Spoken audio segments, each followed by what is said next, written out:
album will be released on all digital platforms, all the major ones. So we're looking at iTunes, Deezer, Spotify, Google Play, Amazon, etc. So check it out. It'll be there on launch day. At this stage, there's no plans for a physical release. It'll be digital only. But we are talking in the band to get some feedback from the fans to see what the demand is for a physical copy release.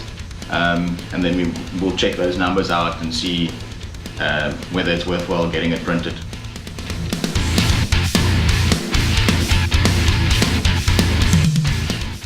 We didn't record drums, we sequenced it, same as with Darkness and Sonnets. Reason being, consistency is a thing for us, so we don't want to mic up a kit and then get drunk on beer and fall over a mic, and then halfway into the album we realize, oh shit, the mic moved, we have to do everything over.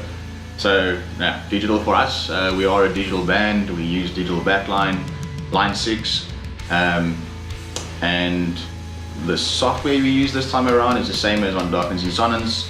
We use Toontrack's Superior Drummer, and we built a custom kit from the ground up using the software, so you can select samples from all the add-on packs, so it's SDX add-on pack. So we've got a bit of the Avatar, we've got a bit of the Metal Foundry, so we just built something that resembles Dane's current kit layout and setup, and yeah, took it from there.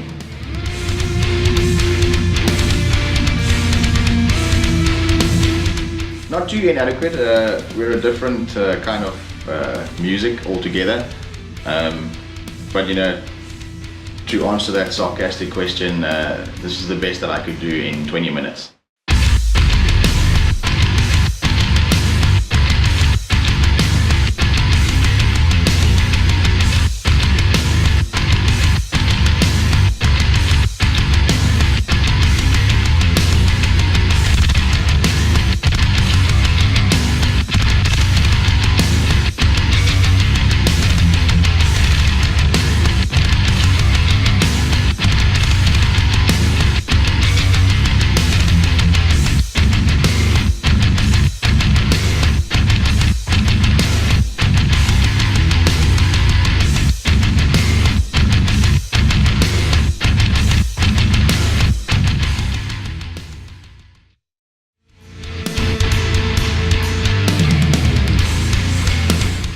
Tracks, we are currently sitting at 11, but that's including an intro. We're still going to decide whether we want to do the intro or not.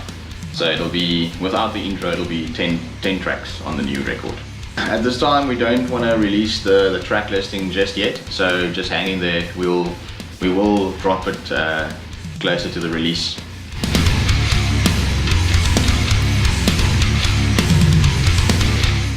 It definitely does. It definitely does, yeah.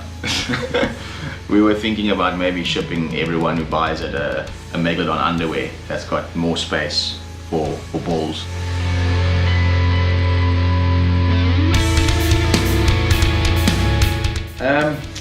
Similar process, but altogether I think it's not going to sound like Darkness and Sonnets at all. We changed our pickups in the guitars. We went from the default or the standard EMGs 808s that came with these Ibanez RG 222s. I replaced mine with the Lindgren pickups, and I also had a 5-way switch installed by Gareth Travis. If anyone in the Western Cape needs guitar work, Gareth Travis is your guy. That guy is a machine with guitars. I don't trust anyone else with my guitar. But we're also tracking bass now, which we didn't do the first time. For those who don't know, the bass on Darkness and Sonnets was also sequenced, as well as the drums. But I think we were just scared of that Warwick Dark Lord because of that 175 gauge top string or bottom string. So it's super low. It's adding a whole new dynamic to the sound. There's still going to be a lot of punch, chunk and grind, as you said. There's still a lot of that. We have moved away from certain elements. This time around, however, we are really turning things up in terms of who we are as Megalodon, the sound that we want to, we want the world to hear.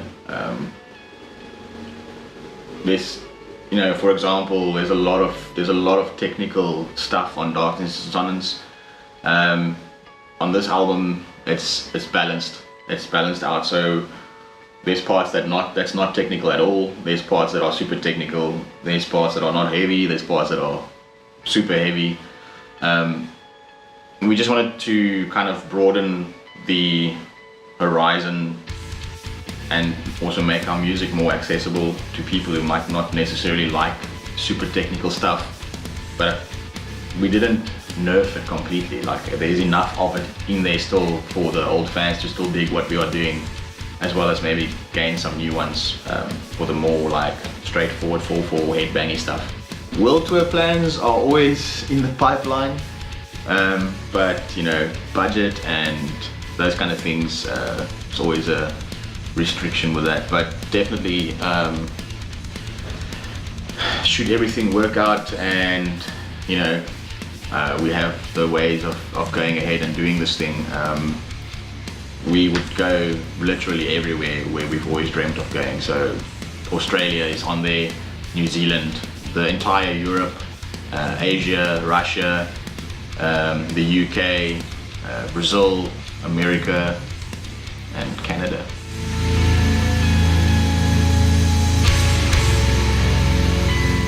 There is plans for a music video. It's actually already discussed.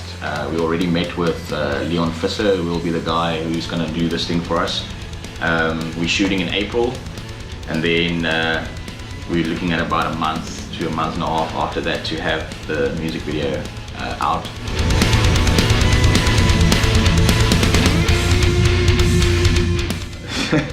I guess certain parts, sure, there's gent elements, but I see gent as the bastard version of the original genre, which actually came out of Europe. So yeah, but it does gent, if I have to answer that question. So yeah, I think that kind of wraps it up. I think I covered most of your questions. I hope the answers are sufficient. If you guys have any other questions, feel free to post them in that same thread on Facebook, and I'll get to them as soon as I have another chance. But for now, it's back to recording. Looking to get this thing done this week. Thanks for the support, and keep it ballsy and keep it heavy and keep it crushing, and we'll check you guys soon.